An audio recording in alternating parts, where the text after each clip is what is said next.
Hello friends, मी Vishakha global online मराठीमध्ये आपल्या सर्वांचं स्वागत आहे. आजच्या सेशनमध्ये आपल्याला महाराष्ट्र सेट परीक्षा 2025 साठी पेपर इकॉनॉमिक्सचं प्रिपरेशन करायचं आहे आणि या प्रिपरेशनमध्ये आपण 25+ मोस्ट इम्पॉर्टंट MCQs बघणार आहोत. जसं की आपले हे लास्ट 30 डेज आहेत. आजपासून जर आपण कन्सिडर केलं तर लास्ट 30 डेज आपल्याकडे हातामध्ये आहेत. तर त्या 30 डेजच्या हिशोबाने आपल्याला MCQ प्रॅक्टिस करणं खूप गरजेचं आहे. सो त्या हिशोबाने आपण हे मोस्ट इम्पॉर्टंट MCQs आजच्या सेशनमध्ये बघणार आहोत. So let start with the session. Session start करण्यापूर्वी एक इम्पॉर्टंट सूचना किंवा संधी आहे त्या स्टुडंटसाठी जे स्टुडंट्स यावर्षीचे एक्झाम प्रिपेअर करतात त्यांच्यासाठी स्पेशल एक क्रॅश कोर्स आम्ही घेऊन आलो आहोत. जो क्रॅश कोर्स चालेल 30 डेज साठी, म्हणजे 15 मे पासून जो स्टार्ट होईल कोर्स तो चालेल 15 जून पर्यंत, म्हणजे एक्झामच्या डे पर्यंत हा एक्झामचा कोर्स तुमचा चालेल, क्रॅश कोर्स. या क्रॅश कोर्समध्ये आम्ही तुम्हाला देणार संपूर्ण अभ्यासक्रम मॉक टेस्ट, संपूर्ण अभ्यासक्रम नोट्स, व्हिडिओ लेक्चर्स जे रेकॉर्डेड असतील आणि डाऊट सेशन डेली असेल त्याच्यामध्ये तुमचे डाऊट्स क्लिअर केले जातील. PYQs पेपर 1 फुल कोर्स हे पूर्ण क्रॅश कोर्स मध्ये तुम्हाला मिळणार आहे, जे तुम्ही 30 डेज मध्ये कंप्लीट करू शकता आणि मॅक्झिमम स्कोर करू शकता पेपर 1 आणि पेपर 2 मध्ये. ठीक आहे. या पूर्ण बॅचची फीस आहे 4000 ओनली आणि जॉईन करण्यासाठी फक्त इकडे दिलेल्या नंबरला व्हॉट्सअप करा आणि लगेचच कोर्सला जॉईन व्हा किंवा प्ले स्टोअरवरून ग्लोबल ऑनलाईन नावाचं ऍप डाउनलोड करा. ऍपच्या सर्च बॉक्समध्ये just MS set economics search करा आणि लगेचच जॉईन व्हा. Okay, let start with the session. आता हा क्वेश्चन तुम्हाला दिसतोय, त्या क्वेश्चनचा आन्सर आपल्याला द्यायचा आहे. ठीक आहे. I will give some little movement, थोडासा टाइम मी तुम्हाला देईल, काही सेकंड्स, ज्याच्यामध्ये तुम्हाला आन्सर गेस करायचा आहे की आन्सर काय असेल आणि त्यानंतर तुम्हाला ह्याचं करेक्ट आन्सर मी सांगेल with explanation. Okay. Theoretical proposition of stable velocity of money is being weakened by of the weakening of the position of. आता याच्यामध्ये काय म्हटलेलं आहे, पैशाचा स्थिर वेगाचा सैद्धांतिक प्रस्ताव खालीलपैकी पदाच्या कमकुवत झाल्यामुळे कमकुवत होत आहे असं कोणी सांगितलं असेल? Option A Keynesian, monetarist, new classical, utopians. काय ऑप्शन असेल याचं?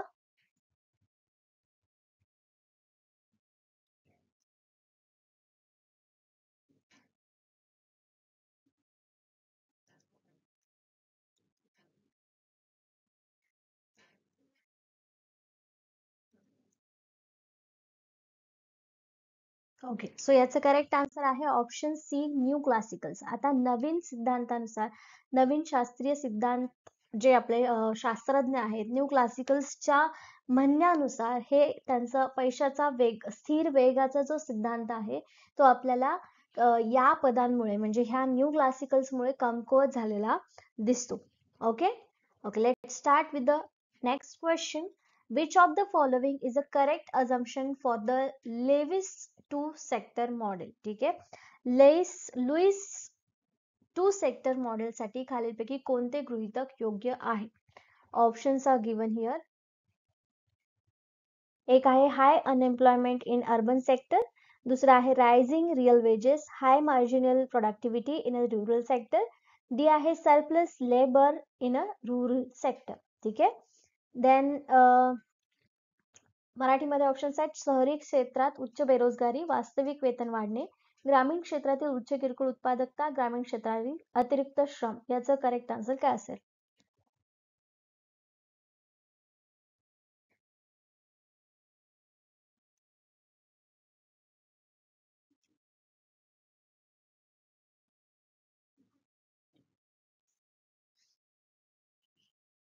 Yes, what do you think, what will be the answer, what should be the answer? So याच्यात करेक्ट आन्सर आहे option D, surplus labour in a rural sector. याच्यामध्ये यांचं assumption काय आहे की अर्थव्यवस्था, Lewis the two sector model जे आहे त्यांनी काय सांगितलेलं आहे याच्यामध्ये, की जी आपली अर्थव्यवस्था आहे ती 2 क्षेत्रामध्ये विभागली गेलेली आहे, ज्यामध्ये परंपरागत क्षेत्र आहे, ट्रेडिशनल सेक्टर आहे, आणि दुसरं आहे आधुनिक किंवा मॉडर्न सेक्टर. ठीक आहे. पारंपरिक क्षेत्र किंवा ट्रेडिशनल क्षेत्रामध्ये मग कृषी प्रधान, कमी उत्पादकता असलेले, लोकसंख्या अधिक असलेले घटक आपल्याला बघायला मिळतात. ठीक आहे. तर औद्योगिक क्षेत्रामध्ये शहरीकरण, औद्योगिकरण, उत्पादकता जास्त, भांडवली गुंतवणूक, या सगळ्याची वाढ आपल्याला झालेली दिसते किंवा याच्याशी रिलेटेड गोष्टी आहेत. ठीक आहे. सो दिलेल्या ऑप्शन्स पैकी 2 अजम्पशन्स याच्यामध्ये दिलेले आहेत. एक तर तुम्हाला असं म्हटलेलं आहे की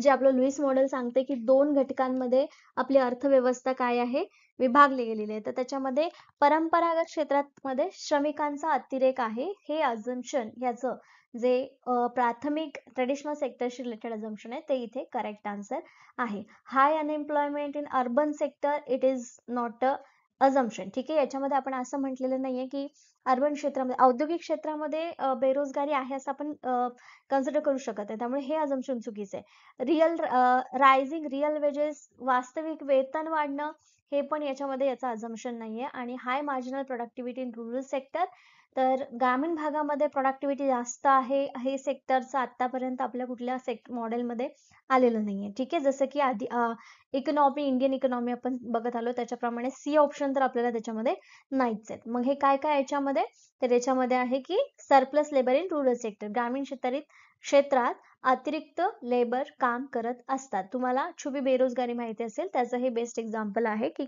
म्हणजे शेती क्षेत्रामध्ये बरेचसे लोक काम करत असतात आणि त्यांची उत्पादकता तेवढीच राहते. ठीक आहे, त्याच्यानंतर दुसरं अझम्पशन असं आहे की परंपरागत क्षेत्रात श्रमिकांचा अतिरेक हे झालं.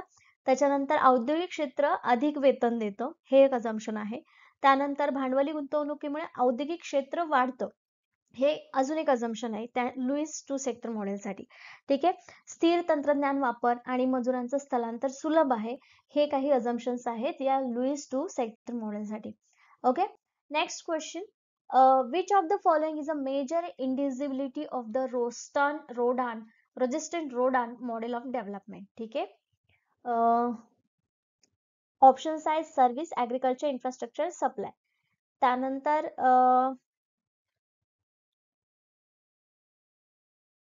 मराठीमध्ये बघा खालीलपैकी कोणते रेजिस्टंट रोडान विकास मॉडेलचे प्रमुख अविभाज्य आहे हे सांगायचं आहे. ठीक आहे, ऑप्शन्स सेम आहेत.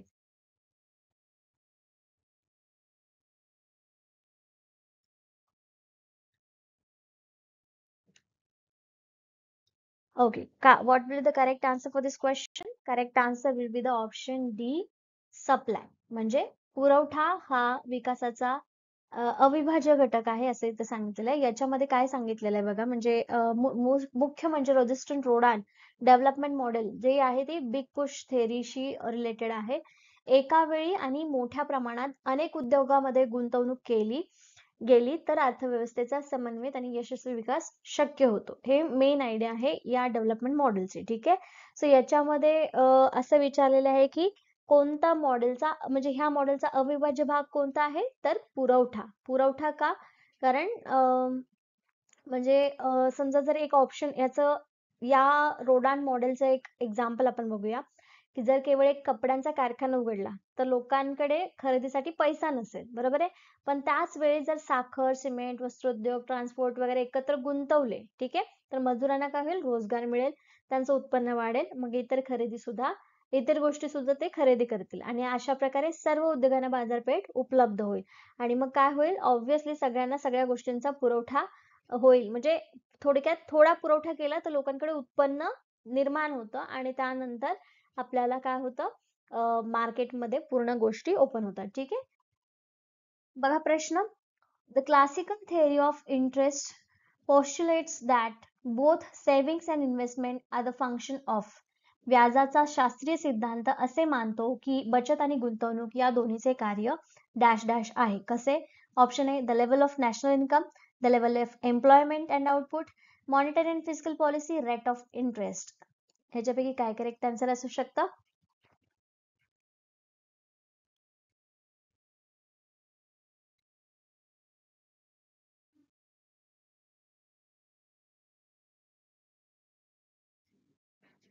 ओके, सो याचं करेक्ट आहे answer rate of interest. Obviously तुमचं सेव्हिंग्स किती करायचं आहेत, इन्व्हेस्टमेंट तुमची किती करायचं आहेत, रेट ऑफ इंटरेस्ट वरती तुमचा रिटर्न बेस्ड असतो आणि त्यामुळे याच्यावरती काय असतं, तुमची इन्व्हेस्टमेंट किंवा बचत ही डिपेंड असते. व्याज जर जास्त असेल, रिटर्न जर तुम्हाला चांगला मिळणार असेल तर ऑब्व्हियसली गुंतवणूक करणारा व्यक्ती सुद्धा जास्त प्रमाणामध्ये गुंतवणूक करेल आणि सेव्हिंग करताना सुद्धा व्यक्ती विचार करेल की मला याच्यावरती जास्त प्रमाणामध्ये रिटर्न मिळणार आहे तर मी सेव्हिंग जास्त करू शकतो. म्हणून व्याजदर हा सम म्हणजे व्याजदरावरती ह्या गोष्टी डिपेंड असतात, सेव्हिंग्स अँड इन्व्हेस्टमेंट. ठीक आहे, बाकीच्या गोष्टींवरती सेव्हिंग्स अँड इन्व्हेस्टमेंट मॅटर करत नाही. ठीक आहे, म्हणजे तेवढा जास्त त्यांचा काही फरक पडत नाही इन्व्हेस्टमेंट वरती, but rate of interest can. Okay. Okay, let's move to the question. The relative income hypothesis of Dusenberry suggests that as income increase, consumption function curve shift above and therefore. आता डुसेनबरीचे सापेक्ष उत्पन्न गृहीतक जे आहे ते असे सूचित करते की जसं जसं उत्पन्न वाढतं तसं तसं उपभोग कार्य वक्र वरचे बदलते आणि म्हणून काय होतं. Option A, average propensity to consume rises, average propensity to consume falls, average propensity to consume remains constant, average propensity to consume is equal to 1. ठीक आहे, आता याच्यात ऑप्शन क्वेश्चन मराठीमध्ये पण नीट वाचा की ड्युसेनबरीच्या सापेक्ष उत्पन्न गृहीतकामुळे काय सूचित होतं नेमकं. टेक अ मुवमेंट अँड बघा काय याचा आन्सर तुम्हाला वाटतंय.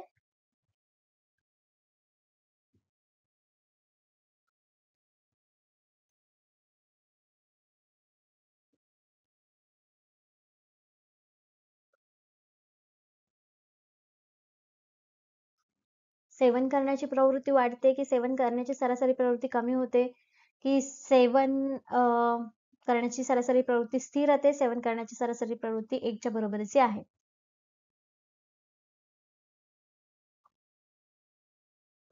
ऑब्व्हियसली दुसेनबरी, आता याचं करेक्ट आन्सर आहे ऑप्शन डी, सेवन करण्याची सरासरी प्रवृत्ती 1च्या बरोबरीची आहे. ॲव्हरेज म्हटले, ॲव्हरेज प्रपोजिटी टू दुसेनबरी यांच्या म्हणण्यानुसार जसं तुमचं इन्कम वाढतं तसं तुमचं उत्पन्न वाढलं की तुमची सीमांत उपभोग प्रवृत्ती सुद्धा काय होत जाते, वाढत जाते. ठीक आहे, इक्वल टू 1 होऊ शकते याच्यामध्ये, का होऊ शकते.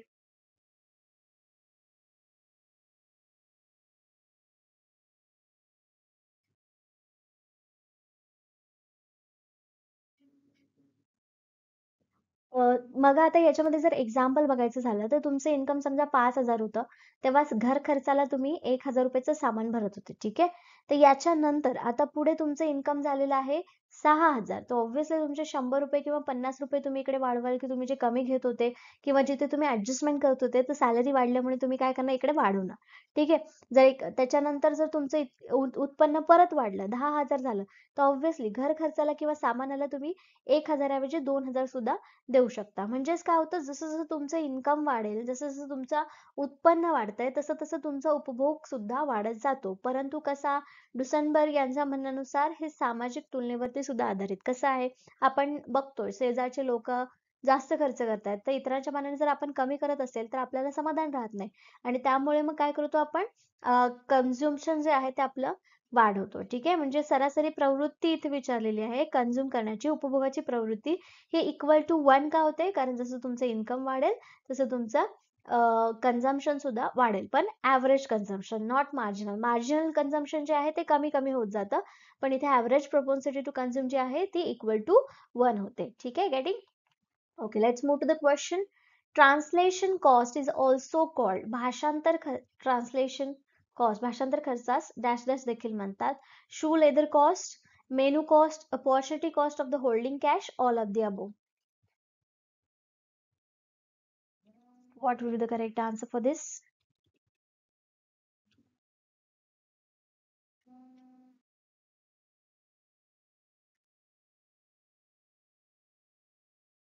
What do you think? What could be the correct answer for this question?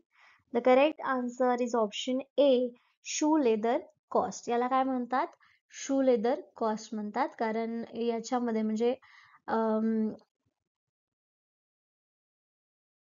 Financial स्टेटमेंट्सचे जे काही अमाऊंट असेल, ट्रान्सलेशन कॉस्ट, ती याच्यामध्ये कव्हर केली जात असते. ठीक आहे, foreign exchange translation cost, translation exposures, जिथे रिस्क फॅक्टर्स आहेत त्यांना आपण थोडंसं म्हणजे डायरेक्ट लेबर आणि मॅन्युफॅक्चरिंग गोष्टींना कन्वर्ट करून म्हणजे त्यांचा करन्सी एकत्र घेऊन ही कॉस्ट लावली जाते आणि त्यामुळे शू लेदर कॉस्ट याला म्हणतात. ठीक आहे.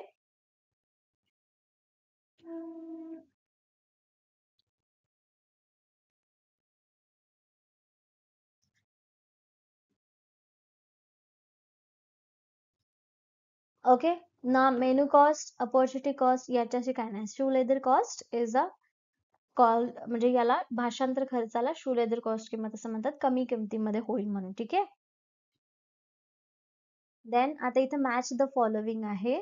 त्याच्यामध्ये तुम्हाला काय करायचं आहे की कोणती कोणती, म्हणजे आता याच्यामध्ये जोड्याच लावायचं डायरेक्ट. फक्त एकदा बघा. प्राइस एक्सपेक्टेशन्स आर स्टॅटिक, हे कोणी दिलेलं आहे आपल्याला. प्राइस एक्सपेक्टेशन आर अडॅप्टिव्ह, ह्याचं हे म्हणणं कोणाचं आहे. Please do not make systematic errors, people do not make systematic errors. आणि deviation of output hypothesis from its natural rate is inversely related to the deviation of unemployment rate from its natural level. हे झाली ए list. आता त्याच्यामध्ये second list आहे, ते कोणी कोणी म्हणजे कशाचं म्हणणं काय आहे हे आपल्याला जोडा लावायचं आहे. ठीक आहे. मराठीमध्ये पण बघा. दुसरी सूचीमध्ये मराठीमध्ये बघा की ओकुनचा कायदा काय सांगतो. फिलिप्स कप बेकारी गृहीतकांचा नैसर्गिक दर आणि तर्कशुद्ध अपेक्षा यापैकी आता काय आहे करेक्ट आन्सर तुम्ही सांगायचंय. ओके.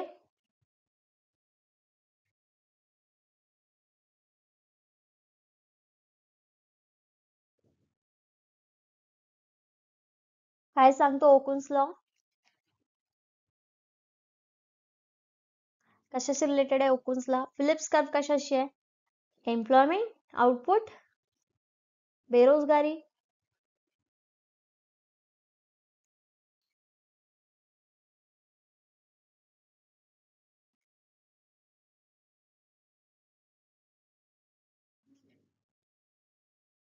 ओके. ओकुनचा कायदा मी सांगते तुम्हाला, जो अमेरिकन अर्थशास्त्रज्ञ आर्थर ओकुन यांनी 1962 मध्ये मांडला होता की जेव्हा एखाद्या देशाची बेरोजगारी वाढते तेव्हा त्याच्या एकूण उत्पादन वाढीचा वेग हा कमी होतो, असं ओकुनचा नियम सांगतो. या दिलेल्या ऑप्शन्स पैकी काय आन्सर असू शकते याचं. ओके. जर याचं करेक्ट आन्सर आहे ऑप्शन ए. म्हणजे आता कसं जोडा लागलेलं आहे तिथे बघा. ए च्या लिस्ट मध्ये ए चा आन्सर आहे प्राइस एक्सपेक्टेशन आर स्टॅटिक, असं म्हणणं फिलिप्स वक्राचं आहे. ठीक आहे. प्राइस एक्सपेक्टेशन्स आर अडॅप्टिव्ह, म्हणजे किंमत अपेक्षा अनुकूल आहे, हे कोण सांगतं आपल्याला. तर natural rate of unemployment hypothesis जे आहे ते सांगतं. People do not make systematic error, हे जे आहे तो रॅशनल एक्सपेक्टेशन आहे की प्रत्येक माणसाकडून आपल्याला अपेक्षा आहे की तो काही चुका ह्या सिस्टमॅटिक पद्धतीने करत नाही, नॉर्मली होतात. ठीक आहे. सो हे आपल्याला तर्कशुद्ध अपेक्षामध्ये सांगता येतं. आणि इथे deviation of output hypothesis from its natural rate is inversely related with the deviation of unemployment rate from its natural level. हे जे आहे, जसं मी सांगितलं की जेव्हा एखाद्या देशाची बेरोजगारी वाढते तेव्हा त्याच्या एकूण उत्पादन वाढीचा वेग कमी होतो. या लॉ नुसार हा ओकुन्सला आपल्याला इथे ऑप्शन सॉरी डी च्या लिस्ट मध्ये आपल्याला बघायला मिळतो. ठीक आहे. सो याचं करेक्ट आन्सर काय असणार आहे मग option A. Getting. The next question. Arrange the ascending chronological order the following consumption hypothesis in which they appeared in the economic literature. ठीक आहे. आता खालील उपभोग गृहीतके ज्या अर्थशास्त्र साहित्यात दिसल्या त्या चढत्या कालक्रमाने मांडा. आता याच्यामध्ये कुठल्या कुठल्या गोष्टी आहेत. आता हे त्या गोष्टी सांगितलेल्या की ऍब्सोल्यूट इन्क्रीज हायपोथेसिस, पूर्ण वाढ गृहीतक, परमनंट इन्क्रीज हायपोथेसिस, स्थायी वाढ गृहीतक, लाईफ सायकल हायपोथेसिस, जीवनचक्र गृहीतक आणि सापेक्ष वाढ गृहीतक, ह्या गोष्टी इथे दिलेल्या आहेत. यांचा आता तुम्हाला काय करायचंय, असेंडिंग. ठीक आहे. चढता क्रम लावायचा. असेंडिंग, डिसेंडिंग म्हणजे उतरता, असेंडिंग म्हणजे चढत्या कालक्रमानुसार त्यांना मांडायचंय. बघा याच्यामधलं काय पहिलं आलेलं आहे मग.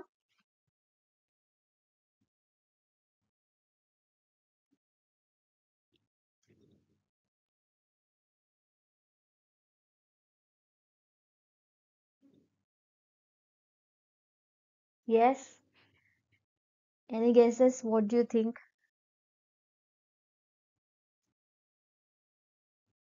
ऍब्सोल्यूट इन्कम हायपोथेसिस म्हणजे एका व्यक्तीचा उपभोग हा तिच्या एकूण उत्पन्नावर अवलंबून असतो, हे सांगितलंय. ठीक आहे.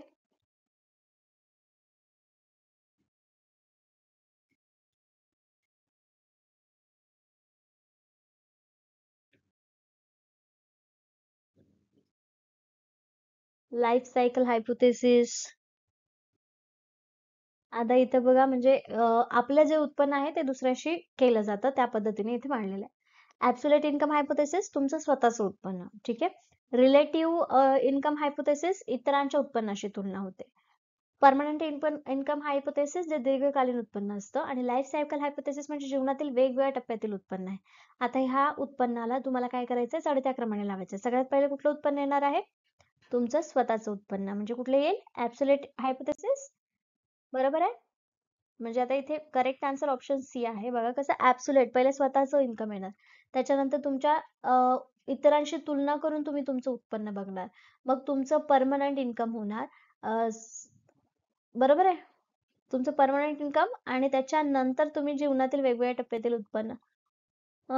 सॉरी, परमनंट इन्क्रीज म्हणजे दीर्घकालीन आहे ना, म्हणजे दीर्घकालीन म्हणजे तुमच्या स्वतःच्या जीवनामध्ये वेगवेगळे उत्पन्नाचे टप्पे येतात, त्या सगळ्यांना तुम्ही याच्यामध्ये कन्सिडर कराल. म्हणजे थर्ड आणि सेकंड, फर्स्ट, 4, 3, 2 अशा पद्धतीने इथे होणार. कसं होईल इथे क्रम, एक तर पूर्ण वाढ गृहीतक 1 नंबर, त्याच्यानंतर सापेक्ष वाढ म्हणजे इतरांच्या तुलनेमध्ये वाढ झालेले 2 नंबर, मग तुमचं पूर्ण जीवनामधलं सगळ्यांचं उत्पन्न, आणि मग शेवटी तुमचं एकूण दीर्घकालातील उत्पन्न. ह्या तिघांचंही उत्पन्न या चौथ्यामध्ये येतं, म्हणून याचा क्रम अशा पद्धतीने लावला जातो. Okay, let's move to the question. Which of the following components of aggregate demand is self-termination and self-financing? एकूण मागणीचे खालीलपैकी कोणते घटक स्वयंसमाप्ती आणि स्ववित्तपोषण आहेत? ऑप्शन आहे investment expenditure, durable consumption expenditure, non durable consumption expenditure आणि गव्हर्नमेंट एक्सपेंडिचर. गुंतवणुकीचा खर्च, टिकाऊ उपभोग खर्च, अटिकाऊ उपभोग खर्च आणि सरकारी खर्च. काय करेक्ट आन्सर असेल याचा आता?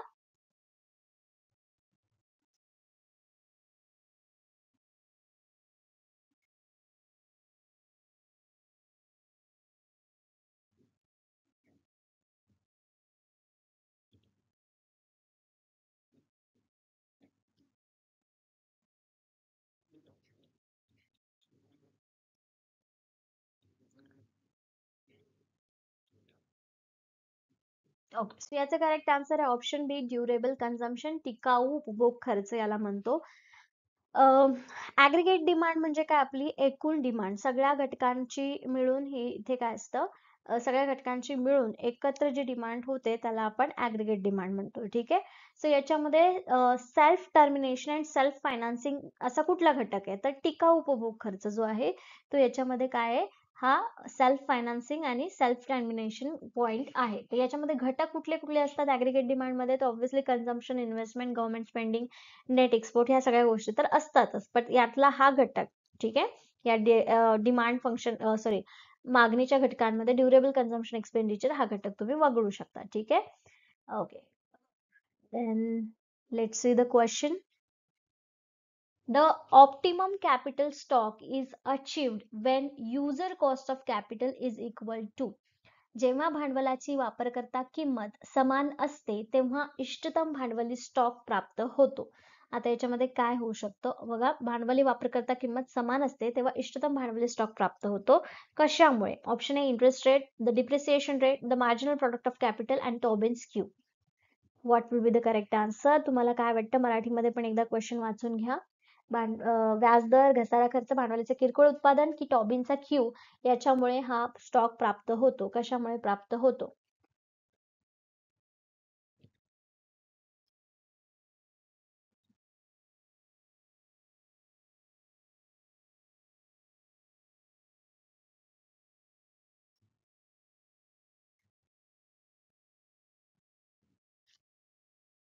ओके, सो याचं करेक्ट आन्सर आहे option C, the marginal product capital. ठीक आहे, द मार्जिनल प्रोडक्ट कॅपिटल. ठीक आहे, आता याच्यामध्ये ऑप्टिमम कॅपिटल स्टॉक काय साध्य करतं, तर याच्यामध्ये बघा, जेव्हा भांडवलाचा शेवटचा एकक घालवलेला खर्च म्हणजे मार्जिनल कॉस्ट जो असेल, मार्जिनल युनिट वरती जो काही कॉस्ट आपण घालवतोय त्याचा भांडवलामुळे मिळणारा शेवटचा भाग म्हणजे आपला बेनिफिट काय आहे तो समान असतो. म्हणजे समजा तुम्ही एक बिस्किट पुडा बनवताय, ठीक आहे, तो 10वा नंबरचा बिस्किट पुडा बनवण्यासाठी तुम्हाला 5 रुपये लागले आणि त्या 5 रुपयामधून तुम्हाला 6 रुपयाचा फायदा झाला. हे जे कॅल्क्युलेशन आहे की किती शेवटचा नग म्हणजे कितवा नग, त्याच्यानंतर किती खर्च केला आणि किती तुम्हाला बेनिफिट मिळालंय, हे सगळं सेम असणार. ठीक आहे, म्हणजे आता समजा 5 नंबरचा बिस्किट 5वा नग आहे, 5 रुपये झाले आणि 5 रुपये तुम्हाला बेनिफिट पण मिळतो, हे सगळं समान असेल तेव्हा तिथे तुम्हाला स्टॉक जो मिळालाय, कॅपिटल स्टॉक, भांडवली स्टॉक जो आहे तो कसा आहे, ऑप्टिमम आहे. ठीक आहे. तर त्यामुळे the marginal product of capital, भांडवलाचा शेवटचा प्रोडक्ट हा जो आहे तो इक्वल असतो कधी, ऑप्टिमम कॅपिटल स्टॉक जेव्हा असेल तेव्हा. ओके, ऑप्शन सी इथे करेक्ट आहे. Question, if the economy is operating at potential GDP, an increase in money supply will lead to, जर अर्थव्यवस्था संभाव्य जीडीपी वर चालत असेल तर पैशाच्या पुरवठ्यात वाढ होण्यास कारणीभूत काय ठरेल? ऑप्शन आहे stagflation, structural inflation, demand side inflation, supply side inflation.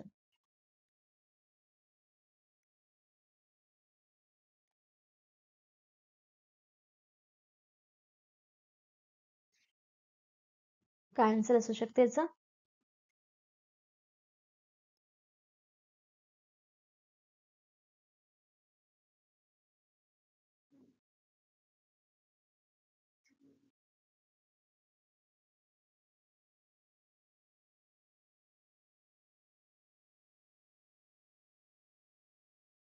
Yes. Okay, I will tell you the correct answer is option C, demand side inflation. Demand side inflation म्हणजे काय, की मागणी वाढल्यामुळे जे इन्फ्लेशन येतं, आता समजा 10 वस्तूंचा स्टॉक आहे, ठीक आहे, ठीक आहे, 10 वस्तूंचा स्टॉक आहे. ह्या 10 वस्तूंसाठी 50 लोक मागणी करतात, ऑब्व्हियसली ह्या 10ची प्राइस जी आहे ती एकदम हाय लेवलला जाईल, कारण त्याची मागणी जास्त सप्लाय कमी आहे त्याच्यामुळे. आणि हेच रिझन आहे, डिमांड साइड इन्फ्लेशनच काय करतं, पुरवठ्यात वाढ होण्यास कारणीभूत ठरतं. पुरवठ्यात जर वाढ झाली तर आपला जीडीपी व्यवस्थित चालेल. पैशाच्या पुरवठ्यात वाढ होण्यास कारणीभूत ठरेल, म्हणजे पैशाच्या पुरवठ्या वाढ करायची असेल तर ऑब्व्हियसली ही जी महागाई आहे ती कमी करावी लागेल आपल्याला. ठीक आहे, डिमांड साइड इन्फ्लेशन तिथं झाल्यामुळे आपल्याला पैशाचा पुरवठा वाढवायला लागेल, जेणेकरून ही इकॉनॉमी स्टेबल होईल. ओके, सो याचं करेक्ट आन्सर आहे option C. Then the question again, with reference to demand for money, match list first, second. पैशाच्या मागणीच्या संदर्भात आता हे इकडे दिलेले आहेत ते सगळे इकॉनॉमिक्स दिलेले आहेत आणि त्यांनी पैशाबद्दल काय काय म्हटलेलं आहे ते फर्स्ट लिस्ट मध्ये लिहिलेलं आहे. आता कोणी पैशाबद्दल काय म्हटलेलं आहे इकडे सांगायचं. एक लिस्ट मध्ये आहे demand for money stable, liquidity preference as behavior towards risk, inventory theoretic approach, and no portfolio diversification. Milton Friedman, James Tobin, W. Ballmon, J.M. Keynes. Take a time.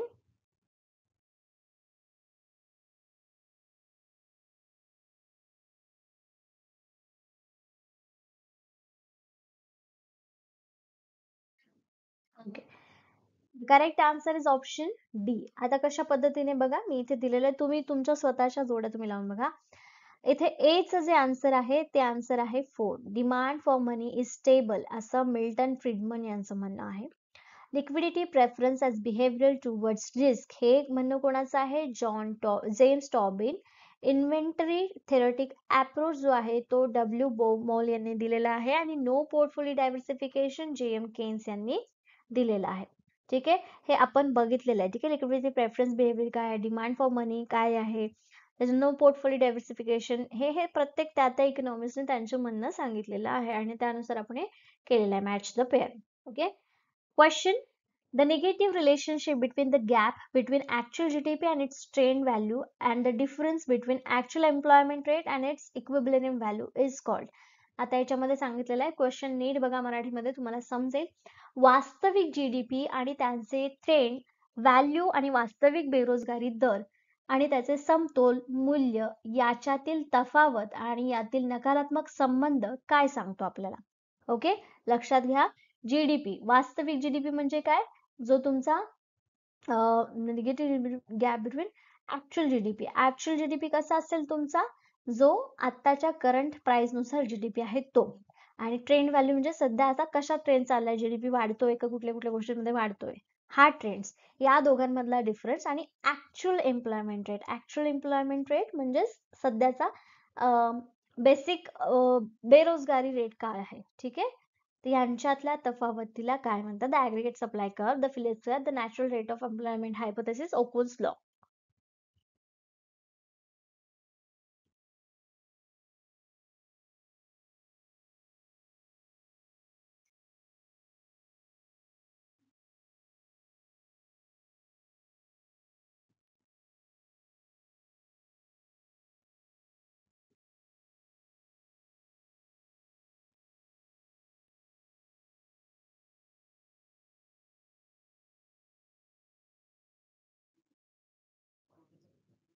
Yes.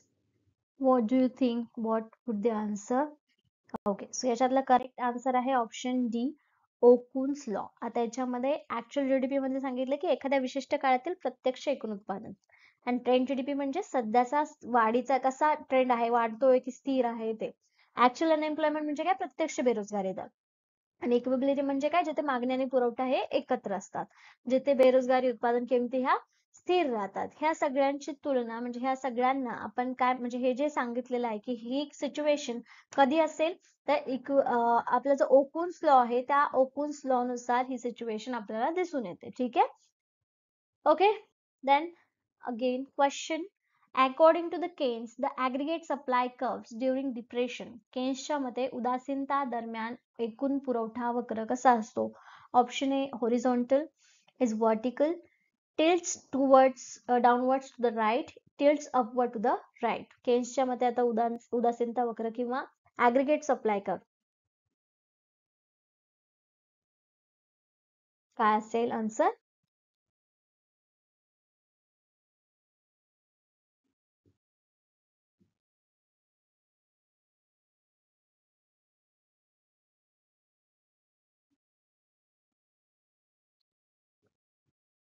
Okay, let me tell you the correct answer is option A is horizontal. आता याच्यामध्ये काय होतं, aggregate supply हा अशा पद्धतीने होऊन जातो. आपला नॉर्मल सप्लाय कर्व कसा आहे, असा आहे. ठीक आहे. आता तो कसा होतो, हॉरिझॉन्टल होतो, म्हणजे प्राइस आणि सप्लाय हा सेम होतो. ऍग्रीगेट सप्लाय ना, एकूण पुरवठा जो आहे तो अशा पद्धतीने राहतो, कारण याच्यामध्ये प्राइजेस कशा असतात, स्थिर असतात, आणि आउटपुट कसं आहे, वाढवता येऊ शकतं. पण प्राइस इकडे आपण प्राइस घेतो आणि इकडे क्वांटिटी घेतो, राईट, आणि त्याच्यानुसार हा कर्व होतो. तर इकडे आपली क्वांटिटी कितीही म्हणजे क्वांटिटी कितीही चेंज होऊ शकते, पण प्राइस मात्र याच्यामध्ये स्थिर असते केन्सच्या ऍग्रीगेट सप्लाय मध्ये. ठीक आहे. उत्पादनाचा स्त्रोत, कामगारांचा रोजगार याच्यामध्ये कन्सिडर केल्यामुळे काय होत असतं, याच्यामध्ये जास्त चेंजेस होत नाही.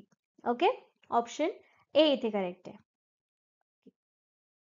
Again the question, identify the transfer payments in a following and answer the codes below. खालीलपैकी हस्तांतरण देयके ओळखा आणि खालील कोड मधून उत्तर द्या. हस्तांतरण देयके कोणती कोणती आहेत हे सांगायचं आहे. ठीक आहे. ऑप्शन्स पैकी आणि त्याच्यातलं करेक्ट आन्सर कुठला. तर याच्यामध्ये ऑप्शन्स काय काय दिलेले आहेत कोर्स साठी? एक तर annual increment in salary, payments of bonus to the employees, interest payment on the public debt and pension payment. Transfer payment म्हणजे गव्हर्नमेंट दुसऱ्यांना देते. ठीक आहे. जसं की गव्हर्नमेंट अशा लोकांना पेमेंट देते त्यांच्याकडून रिटर्न काय मिळत नाही, त्याला आपण ट्रान्सफर पेमेंट म्हणतो.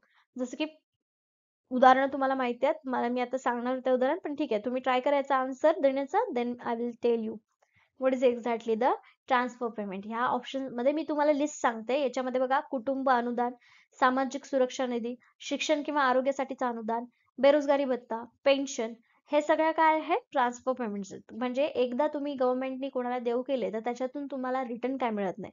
जसं कुटुंब अनुदान आहे, फॅमिली अलाउन्सेस आहे, किंवा बेरोजगारी भत्ता बघा, म्हणजे तुम्ही काम करत नाहीयेत पण तुम्हाला सर्व्हाइव्ह होण्यासाठी गव्हर्नमेंट काही अमाऊंट तुम्हाला देते, त्याच्या बदल्यामध्ये गव्हर्नमेंट तुमच्याकडून काय घेते का? नाही. कुठल्याही प्रकारची सर्व्हिस घेते का? नाही. मग हे झालं ट्रान्सफर पेमेंट, हस्तांतरण देयके. ठीक आहे. सो याच्यामध्ये अशी कोणती कोणती हस्तांतरीय देयके आहे? ओके, याचं करेक्ट आन्सर आहे ऑप्शन ए.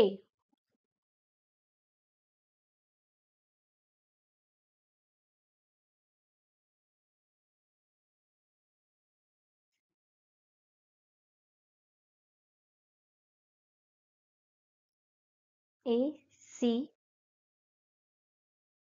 डी. बी, सी, डी असायला पाहिजे, not A. I will correct over here. याचं करेक्ट आन्सर जे असतात, इन्क्रीमेंट सॅलरीवरती इन्क्रीमेंट होत आहे म्हणजे तुमच्याकडून सॅलरी सर्व्हिस घेतली जाते, तर हे ट्रान्सफर पेमेंट नाहीये. ठीक आहे. ए ऑप्शन ज्याच्यामध्ये नाहीये ते ऑप्शन आहे. आता payment of bonus to the employees, इथे पण आपण एम्प्लॉईजला बोनस देतोय म्हणजे हे पण आन्सर इथे नसायला पाहिजे. बट ऑप्शन डी ज्याच्यामध्ये आहे ते आपलं करेक्ट आन्सर आहे. त्याच्यामध्ये ए आणि सी आहे, ए आणि बी आहे, पण बी, सी, डी हे ऑप्शन्स आहेत. आपण याच्यामध्ये सध्या बी हे आन्सर करेक्ट करूया. बी हे आन्सर इथे करेक्ट पकडूया. त्याच्यानंतर payment of bonus to the employees, हे पण म्हणजे बोनस जो तुम्हाला दिला जातो ते एक्स्ट्रा काम करून घेतलं जात नाही, तुमच्या सॅलरीवरच बोनस दिला जातो, बरोबर आहे. म्हणजे तुम्हाला दिवाळी बोनस दिला जातो, तर दिवाळीमध्ये तुमच्याकडून एक्स्ट्रा काम करून घेतलं जातं म्हणून तुम्हाला बोनस दिला जातो का? नाही. म्हणजे हे पण ट्रान्सफर पेमेंट आहे, हे पण याच्या पण बदल्यामध्ये तुम्हाला कुठलेही काम करावं लागत नाही किंवा एक्स्ट्रा परत ते पैसे तुमच्याकडून घेतले जात नाही. ठीक आहे, म्हणून BCD हे आन्सर आहे. ए तर कुठेच येणार नाही. डी हे पक्का पेन्शन पेमेंट म्हणजे ट्रान्सफर पेमेंट मध्ये कन्सिडर केलं जातं. Okay, then question again, which of the following statement is false, खालीलपैकी कोणते विधान चुकीचं आहे. ते आता स्टेटमेंट दिले, त्या स्टेटमेंट पैकी डायरेक्ट कोणता आन्सर चुकीचं हे तुम्हाला सांगायचं. The balanced budget multiplier is unity when taxes add volume taxes. समतोल अर्थसंकल्प गुणक म्हणजे एकता जेव्हा कर हे जाहिरातीवरती कर असतात. सेकंड ऑप्शन आहे the balance budget multiplier is less than unity when taxes are ad valorem taxes. समतोल अर्थसंकल्प गुणक एकतेपेक्षा कमी असतो जेव्हा कर हे मूल्य मान्य करतात. ठीक आहे. सी आहे tax multiplier is less than the government expenditure multiplier.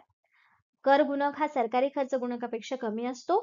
Tax multiplier is more than government expenditure multiplier. कर गुणक हा सरकारी खर्चाच्या गुणकापेक्षा जास्त असतो. तर याच्यामध्ये आपल्याला फॉल्स स्टेटमेंट याच्यामध्ये ओळखायचं आहे. याच्यामध्ये करेक्ट आन्सर जे आहे ते आहे option D, tax multiplier is more than government expenditure multiplier. Expenditure multiplier म्हणजे काय म्हटलं जाईल तुम्हाला, इथे किती तुम्ही इन्व्हेस्टमेंट करता, किती आउटपुट मिळते, म्हणजे तुम्ही किती तुमच्याकडे इनपुट मिळते आणि तुम्ही किती खर्च करताय. ठीक आहे, गुणक आहे. पण याच्यामध्ये गव्हर्नमेंटचं म्हणजे गव्हर्नमेंटचा इन्कम जास्त आहे आणि एक्सपेन्स कमी आहे असं इथं म्हणजे म्हटलं जातं ह्या स्टेटमेंटमध्ये. हे बरोबर आहे का? नाही. डायरेक्टली याच्यामध्ये म्हणजे टॅक्स जेवढा आहे, ठीक आहे, तर टॅक्सपेक्षा तुमचा खर्च हा नेहमीच कमी आहे किंवा जास्त आहे असं नाही. कर गुणक हा सरकारी खर्चाच्या गुणकापेक्षा जास्त असतो असं म्हणणं आहे. पण that is not every time correct. ठीक आहे, त्यामुळे ऑप्शन डी इथे आपण करेक्ट घेतलेला आहे, कारण हे चुकीचं विधान आहे दिलेल्या ऑप्शन्स पैकी. Okay, again match the theory creation of the investment determination as given below in the list second with the propounders gives below in a list first. ठीक आहे, आता दिलेल्या गुंतवणुकीच्या निर्धाराचा सिद्धांत निकष यादी एक मध्ये खाली दिलेल्या प्रस्तावकांशी जुळवा. Dale Jorgenson, J M Keynes, James Kevin, James Clark आणि त्यांनी दिलेल्या इकडे थेअरीज आहेत.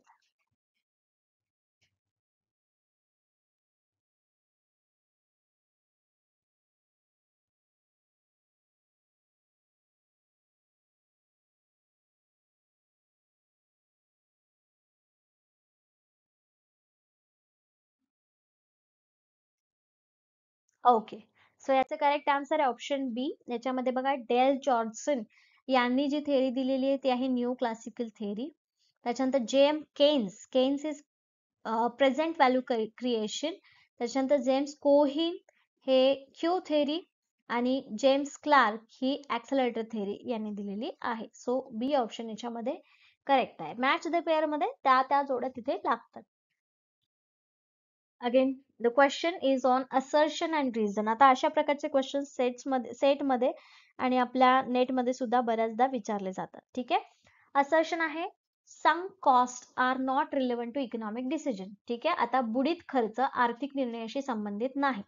रिझन काय आहे, the opportunity cost of such resources is zero, कारण अशा संसाधनाची संधी खर्च शून्य असते. Okay, sunk cost. आता यापैकी कुठले स्टेटमेंट बरोबर आहे? दोन्ही स्टेटमेंट बरोबर आहेत. त्याच्यानंतर ए असर्शन बरोबर आहे आणि त्याचं रिझन बरोबर आहे की फक्त असर्शन करेक्ट आहे आणि आर करेक्ट नाहीये? बघा आता ह्याच्यातलं करेक्ट आन्सर कुठला आहे आणि सांगा तुम्ही. म्हणजे मला तर सांगायचंच आहे करेक्ट आन्सर, बट तुम्हाला याच्यातलं कुठलं करेक्ट आन्सर वाटतं?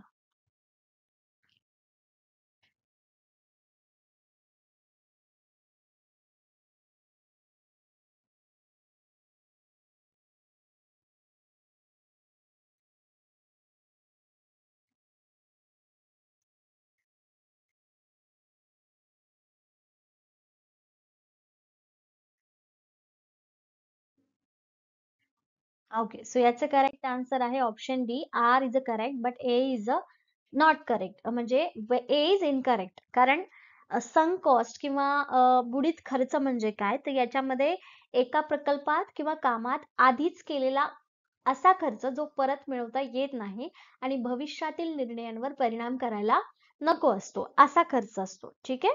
त्याच्यामध्ये आणि त्याच्यानंतर आता हे पहिल्या याच्यामध्ये तुम्हाला सांगितलंय की बुडीत खर्च आर्थिक निर्णयाशी संबंधित नाही म्हटलंय, पण ऍक्च्युली हा कसा आहे, संबंधित आहे. म्हणून ए इथे करेक्ट नाहीये, पण आर जे आहे ते करेक्ट आहे. रिझन जे आहे ते opportunity cost of such resources is zero, यांचा संधी खर्च जो आहे तो कमी असतो, शून्य असतो, हे बरोबर आहे. पण असर्शन हे चुकीचं असल्यामुळे ऑप्शन डी इथे करेक्ट आलेलं आहे. Okay, got it. Okay, next. Match the pair again. Pair match करायचे इथे, टेबल्स मॅच करायचंय. आता याच्यामध्ये बघा काय मॅच करायचं आहे. First with that given in the list, second choose the correct code. याच्यामध्ये ते स्पेसिफिकली मेन्शन केलं नाही की त्यांनी काय आहे, म्हणजे क्रायटेरियन आहे की थेरी आहे, असं काय मेन्शन केलेलं नाही. त्यांनी फक्त एक इकडे कन्सेप्ट मॅच हे केलेली आहे फर्स्ट सेशन मध्ये, फर्स्ट कॉलम मध्ये, आणि सेकंड मध्ये लिस्ट दिलेली आहे, त्याच्यामध्ये इकॉनॉमिक्सचे नाव दिले, तर ते कुठले कोणाचे आहे ते जोडी लावायचे. ठीक आहे. फर्स्ट याच्यामध्ये सांगितले की रोजगार आणि उत्पादन केवळ कामगार आणि बाजाराचा पुरवठा बाजूवर कार्यरत घटकांनुसार निर्धारित केले जातात. त्यानंतर the term classical was coin by, म्हणजे यांनी शास्त्रीय हा शब्द प्रयोग केला. The term classical production function was use to derive the aggregate supply function by dash dash. All linear aggregate consumption function was. आता ह्याच्यामध्ये कोणतं आन्सर करेक्ट आहे हे सांगायचं आहे.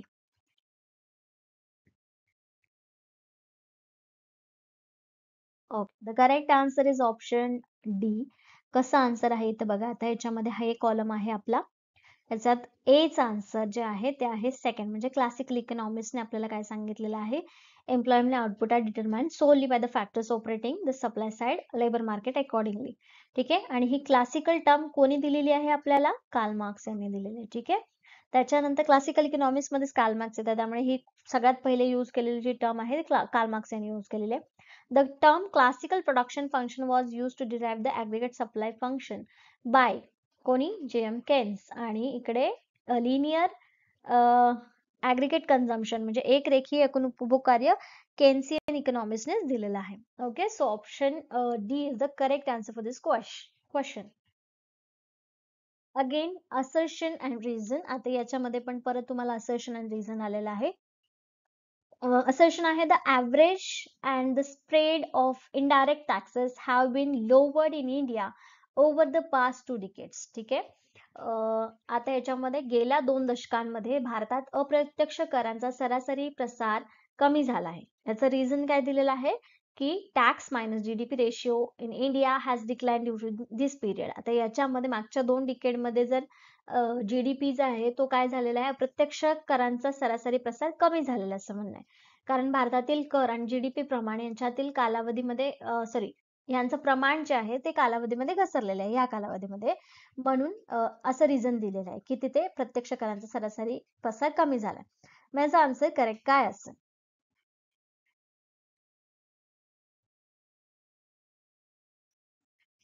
ओके, सो याचं करेक्ट आन्सर आहे option D. A is false and R is true. अप्रत्यक्ष करांचा सरासरी प्रसार कमी झालेलाच नाहीये मागच्या दशकांमध्ये. इथे दिलेलं आहे की कमी झाला आहे, पण तसं काही नाही. अप्रत्यक्ष कर आपण घेतोच आहोत. प्रत्येक वस्तूच्या मागे काहीतरी प्रत्यक्ष कर आहेच. ठीक आहे. आणि आर इज ट्रू. जीडीपी आणि टॅक्स रेशिओ जो आहे इंडियामध्ये तो कमी झालेला आहे त्या काळामध्ये, ते बरोबर आहे. पण प्रत्यक्ष कराचा प्रसार कमी झालेला नाहीये. ठीक आहे. त्यामुळे इथे D option correct. Okay, again question. The classical analysis of determination of output and employment is characterized as a उत्पादन आणि रोजगाराच्या निर्धारणाचे शास्त्रीय विश्लेषण खालीलप्रमाणे आहे. Classical analysis of determination of output and employment is characterized as static analysis, comparative statics, dynamic analysis, all of the above.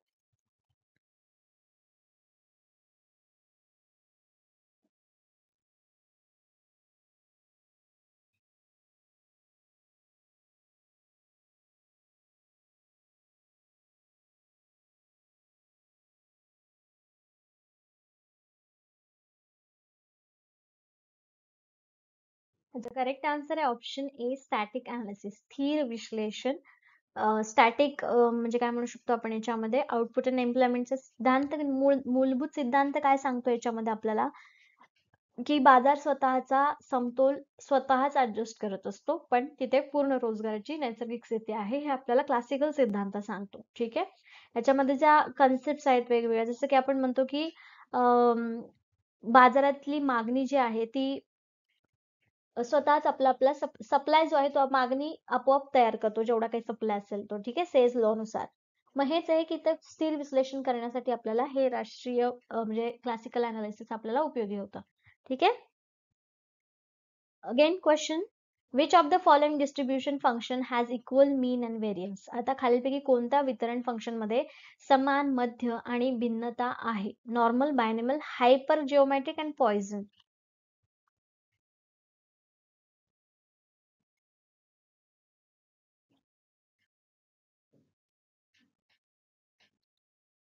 काय answer येईल याचं?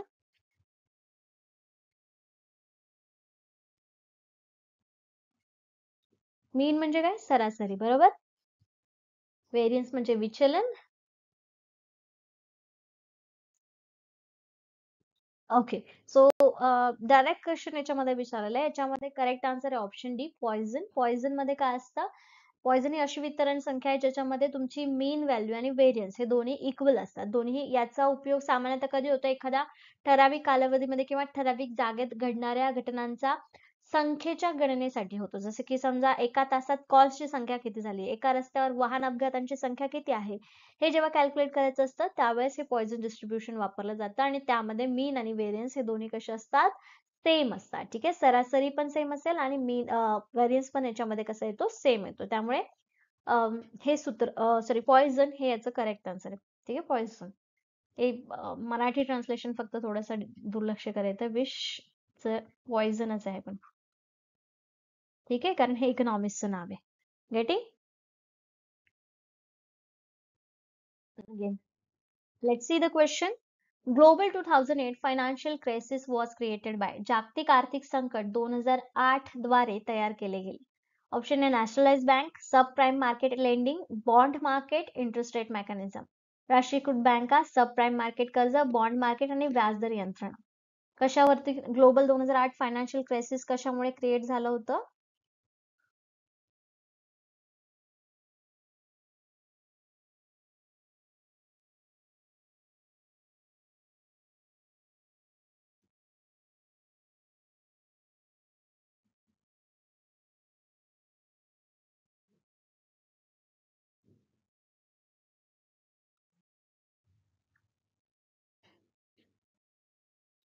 ओके, सो याचं करेक्ट आन्सर आहे सब प्राईम मार्केट लेंडिंग.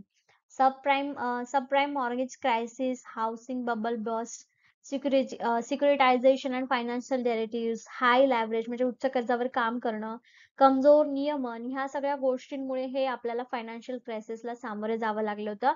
आणि दिलेल्या ऑप्शन्स पैकी correct answer आहे sub prime market lending. ठीक आहे, म्हणजे अमेरिकेतील अनेक लोकांना कर्ज दिलं गेलं होतं जे त्यांना परत फेडता येणार नाही असा उच्च जोखमीचं कर्ज होतं. ठीक आहे, आणि बँका आणि वित्तीय संस्था हे कमी दर्जाचे गृह कर्ज मोठ्या प्रमाणावर दिले. हे सब प्राईम गोष्ट याच्यामध्ये झाली आणि हे एक रिझन होतं बऱ्याच मुख्य कारणांपैकी. त्यामध्ये काय काय आहे? फर्स्ट रिझन आहे सब प्राईम मॉर्गेज संकट. ठीक आहे, क्रायसिस. त्याच्यानंतर गृहमूल्यांचा बबल फुटणे म्हणजे गृह कर्ज जास्त दिला. त्याच्यानंतर सिक्युरिटीज आणि फायनान्शियल डेरिव्हेटिव्ह तिथे व्यवस्थित नाही हे झाले. त्याच्यानंतर उच्च कर्जावर काम केलं आणि कमजोर नियमन, या सगळ्यांमुळे हे सगळे संकट आपल्यावरती आलं होतं. Okay. Okay, the question, the most popular definition of sustainable development is given by. शाश्वत विकासाची सर्वात लोकप्रिय व्याख्या कोणी दिली आहे किंवा दिलेली आहे? ऑप्शन आहे world development report, UNDP report, Brundtland, IMF report.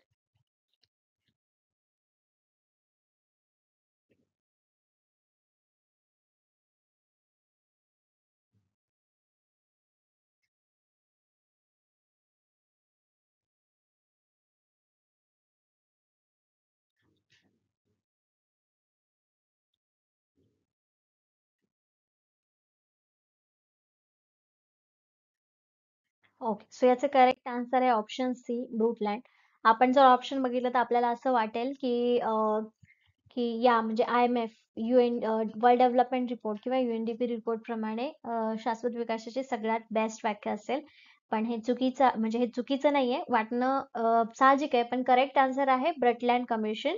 1987 मध्ये त्यांनी जो अहवाल मांडला होता अवर कॉमन फ्युचर, याच्यामध्ये त्यांनी जी व्याख्या मांडली होती ती मोस्ट पॉप्युलर व्याख्या आहे, डेफिनेशन आहे.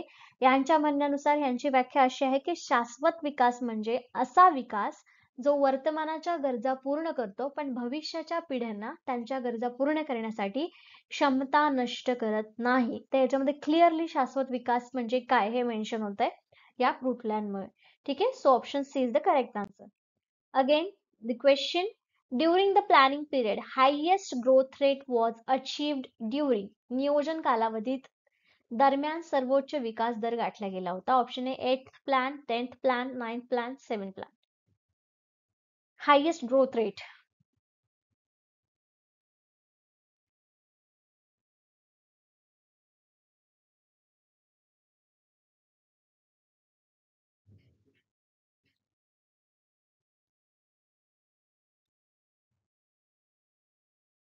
Okay, the correct answer is option B 10th plan. 10वी पंचवार्षिक योजना जी आहे त्यानुसार भारताने भारताचा ग्रोथ रेट जो होता तो हायेस्ट होता. ठीक आहे, लेट मी,